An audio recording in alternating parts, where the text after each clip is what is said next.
خلیل الرحمان صاحب نے لندن سے پوچھا ہے تلاوت کے بارے میں قرآن کریم، کہتے ہیں باوضو ہو کر کرنی چاہیے یا بغیر وضو کے تلاوت ہو سکتی ہے؟ جی، اس کے متعلق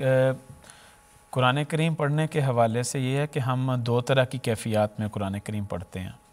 ایک تو کیفیت ہوتی ہے کہ جب ہم عبادت کے رنگ میں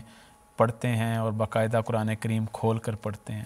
ایک تو یہ کیفیت۔ دوسری یہ ہے کہ بعض اوقات ہم تقریر کے دوران کوئی حوالہ استعمال کر لیتے ہیں قرآن کریم کا، یا ویسے جو ہمیں زبانی حصہ یاد ہے ہم وہ پڑھ لیتے ہیں۔ تو جو حصہ زبانی یاد ہے قرآن کریم کا، اس حوالے سے تو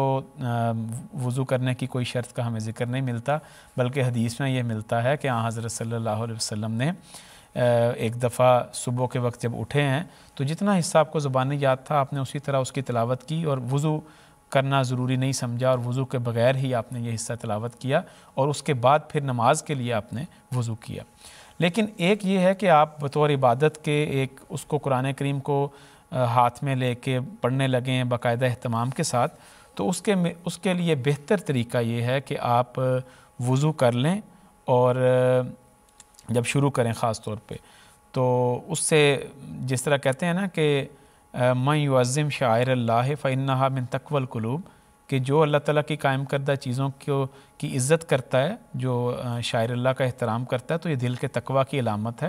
تو دل کے تقوی کی یہ علامت ہے کہ اگر ہم شروع کرتے ہیں تو اس کو صاف ہاتھوں سے اور اس کو وضو کرنے کے بعد اگر ہم کریں گے تو اس کا اللہ تعالیٰ بار بار ثواب دے گا۔ حضرت مسیح موعود علیہ السلام کی خدمت میں یہ سوال ہوا کہ حضور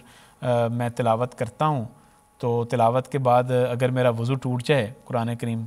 پڑھتے ہوئے تو میں کیا کروں؟ تو حضور نے فرمایا کہ ایک دفعہ اگر تلاوت کرنے سے پہلے آپ نے وضو کر لیا ہے تو اس کے بعد اگر ٹوٹتا ہے تو آپ تیمم کر لیں، تو اس سے کوئی فرق نہیں پڑتا، تیمم کے ساتھ بھی آپ جو ہے نا وہ اس کو قرآن کریم کی تلاوت کر سکتے ہیں، تو وہ اس طرح شرط نہیں ہے۔